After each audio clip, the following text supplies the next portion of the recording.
Seigneur notre Dieu, Jésus-Christ de Nazareth, nous te recommandons encore à ce moment précieux. Viens prendre le contrôle absolu, la compréhension de ta parole, en ton nom puissant Jésus-Christ. Amen. Eh bien, bien-aimé dans le Seigneur, nous te disons encore, sois le bienvenu à l'écoute de la parole de Dieu, un moment très précieux aux yeux de notre Seigneur Jésus-Christ. Aujourd'hui, dans notre étude, nous allons parler du salut. Et spécialement, c'est intitulé Salut pour tous. Alléluia. Salut pour tous. Et ce salut, c'est la vie éternelle, une vie impérissable, une vie interminable. Alléluia. Amen. Le salut dont il est question dans ce petit message, c'est un salut qui est offert à tous, sans exception. Et c'est une vie éternelle, une vie impérissable. En plus d'être éternelle, elle est joyeuse. Elle n'est pas une vie qui est remplie de peine. Amen. Amen. Nous voulons un peu parler de ce salut afin qu'on puisse comprendre qu'il y a encore une opportunité pour nous, quel qu'en soit ce que nous traversons aujourd'hui sur cette terre. Et il est écrit dans le livre de Jean chapitre 3, à partir du verset 14 jusqu'au verset 18. Essayons de lire cela pour comprendre ce que c'est que le salut un tout petit peu. Amen. Amen. Et comme Moïse éleva le serpent dans le désert, il faut que, de même, le Fils de l'homme soit élevé, selon Nombre 21, verset 9, bien sûr, car, afin que quiconque croit en lui ait quoi? La vie éternelle. Ici, on nous dit que la façon dont Moïse a élevé le serpent derrière dans le désert, de la même manière, le Fils de l'homme doit être élevé, afin que quiconque croit en lui ait la vie éternelle. Et ce Fils de l'homme, c'est Jésus-Christ. C'est-à-dire que lorsque nous élevons Jésus-Christ, lorsque nous montrons Jésus-Christ aux gens, et quelqu'un arrive à croire en lui, il a la vie éternelle qu'on appelle le salut, une vie impérissable, selon Hébreux 6, verset 17, bien sûr, ou bien Hébreux 7, le verset 16, voilà. Donc, c'est une vie impérissable. Alléluia. Amen. La suite du verset dit, car Dieu a tant aimé le monde qu'il a donné son Fils unique, afin que quiconque croit en lui ne périsse point, mais qu'il ait la vie éternelle. Voilà. Et donc, dans le but d'avoir la vie éternelle, quelqu'un a été donné en rançon. Et ce quelqu'un s'appelle Jésus-Christ. Dieu, en effet, selon le verset 17, dit, Dieu, en effet, n'a pas envoyé son Fils dans le monde pour qu'il juge le monde, mais pour que le monde soit sauvé par lui. Voici un petit problème à ce niveau. Jésus est venu pas pour juger le monde, mais pour sauver le monde. Mais la question est-ce que le monde est sauvé par Jésus-Christ? Est-ce que le monde a accepté le salut de Jésus-Christ? Est-ce que le monde accepte que Jésus le sauve? Verset 18 nous le dira clairement. Celui qui croit en Jésus-Christ n'est pas jugé. Est-ce que vous voyez? Mais celui qui ne croit pas est déjà jugé, parce qu'il n'a pas cru au nom du Fils unique de Dieu.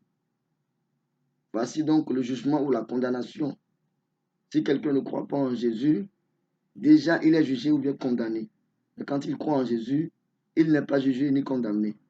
Donc si seulement le monde peut croire en Jésus-Christ de Nazareth, si seulement le monde, toi qui m'écoutes, tu peux croire en lui, sache que tu seras sauvé. Gloire à Dieu. Alléluia. Et je dis bien qu'il s'agit d'une vie impérissable et joyeuse d'ailleurs, selon Hébreux 7, le verset 16, bien entendu. Il n'y a rien de négatif dans cette vie. Il n'y a pas la mort, il n'y a pas la souffrance, il n'y a pas les douleurs, il n'y a rien de semblable, il n'y a pas de maladie, il n'y a pas de tremblement de terre, il n'y a pas d'agonie, il n'y a même pas la mort. Vous voyez? Donc, il n'y a rien de négatif dans cette vie. Pourquoi ne pas préférer cette vie aussi joyeuse, cette vie aussi belle, simplement en croyant en Jésus-Christ? À toi de voir si tu veux rater ces belles choses de l'éternité positive, bien sûr. Parce qu'il y a aussi l'éternité négative que nous n'allons pas toucher dans ce message, mais dans d'autres messages à venir si Dieu le permet. Ne te laisse pas influencer donc par quoi que ce soit. Je dis bien quoi que ce soit. Parce que la cause principale de tous les malheurs qui nous arrivent sur la terre aujourd'hui, c'est le péché. C'est le péché qui est la cause principale de tous les malheurs que nous ramassons aujourd'hui sur la terre. Alléluia. Amen. C'est pourquoi il est écrit, car tous ont péché. Toi et moi, nous tous, tout le monde est coupable. Tous ont péché et sont privés de la gloire de Dieu. Selon Romains 3, verset 23, ça. Amen. Tous, sans exception, et nous méritons tout ce qui nous arrive comme mal. Nous méritons la mort, nous méritons la maladie, nous méritons les malheurs, les catastrophes naturelles et autres. Nous méritons toutes ces choses parce que nous sommes des pécheurs. Le Romains 6, verset 23 nous fait une faveur. Il dit, car le salaire du péché, c'est quoi? La mort. Ça veut dire que nous méritons même la mort parce que nous péchons. Le péché étant la cause principale de tous les malheurs qui nous arrivent. Mais quoi? Le don gratuit de Dieu, selon le même verset, Romains 6, verset 23, le don gratuit, sans argent, sans payer après d'argent, ce don gratuit de Dieu, c'est la vie éternelle en Jésus-Christ. Ce qui veut dire que la vie éternelle se trouve en une seule personne. La vie éternelle se trouve qu'en une seule personne, en Jésus-Christ seul. La vie éternelle, qui est encore le salut, une vie impérissable, ne se trouve en aucun autre si ce n'est Jésus-Christ, notre Seigneur. Et donc, si tu n'as pas Jésus-Christ, tu ne crois pas en Jésus, tu ne peux jamais avoir la vie éternelle. Si tu crois en un autre médiateur, un autre envoyé, tu ne peux jamais avoir la vie éternelle. Mais c'est pourtant un don gratuit pour nous racheter du péché. C'est pourquoi il est écrit dans Acte 4, verset 12, il n'y a de salut en aucun autre, car il y a sous le ciel aucun autre nom qui ait été donné parmi les hommes par lequel nous devions être sauvés. Seul Jésus-Christ. Et Jésus lui-même dit, je suis le chemin, la vérité et la vie. Si tu confesses de ta bouche le Seigneur Jésus et si tu crois dans ton cœur que Dieu l'a ressuscité des morts, tu seras sauvé. Romains 10, verset 9. Vous voyez? Est-ce que Jésus a dit, se trouve dans Jean 14, verset 6, comme nous le savons tous. Et pour ne pas se laisser influencer par quoi que ce soit, nous devons marcher en Jésus-Christ. C'est ce qu'on appelle la repentance et la conversion. Alléluia. Nous devons marcher en Jésus-Christ comme nous le recommande Colossiens chapitre 2, verset 6 à 10. À cause du temps, lisez cela vous-même. Colossiens chapitre 2, verset 6 à 10. C'est très important de marcher en Jésus-Christ et faire ce que Jésus-Christ nous recommande si nous croyons vraiment en lui. Amen. Amen. Et c'est pourquoi il est écrit, si quelqu'un est en Christ, il est une nouvelle créature. Les choses anciennes sont passées, voici, toutes choses sont devenues nouvelles. Vous voyez? Mais la question est-ce que nous sommes de nouvelles créatures, même nous qui disons croire en Jésus-Christ? La preuve que nous croyons en Jésus, c'est que nous sommes une nouvelle créature. Est-ce que nous arrivons à marcher en nouveauté de vie, comme nous le dit Romains 6, verset 4? La Bible dit, nous avons donc été ensevelis avec lui par le baptême en sa mort. Alléluia. Afin que comme Christ est ressuscité des morts par la gloire du Père, de même nous aussi nous marchions en nouveauté de vie. Voici là où le problème se pose. Quand tu as cru en Jésus-Christ, mais tu crois en lui, tu es obligé de marcher en nouveauté de vie.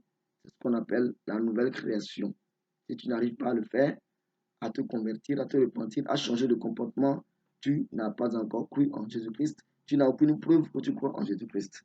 Ça, c'est un message qui revient de droit à ceux qui se disent croyants de Christ ou les partisans de Christ. Si toi, tu n'as pas encore reçu Jésus, d'abord, crois de tout ton cœur et tu seras sauvé tout en marchant dans une nouveauté de vie, comme le recommandent les Écritures. Amen. Si tu n'arrives pas à le faire, alors sache que le salut qui est offert gratuitement à tous, tu ne pourras pas y prendre part. Malheureusement pour toi, si tu n'as pas part à ce salut, tu auras part à autre chose de pire. Parce que le salut, nous l'avons dit que c'est une vie éternelle, une vie impérissable, une vie glorieuse, où il n'y aura plus la maladie, il n'y aura plus les choses négatives, il n'y aura plus même la mort. On vivra pour l'éternité au nom puissant de Jésus. Soyez bénis abondamment. Père, je te recommande les auditeurs. Merci parce que tu as semé quelque chose en eux. Que cela soit vraiment quelque chose qui va porter du fruit pour la vie éternelle. Au nom de Jésus. Amen. Soyez bénis abondamment. Vous pouvez toutefois nous contacter sur le 00228, le 90 28 17 54. Amen. Amen.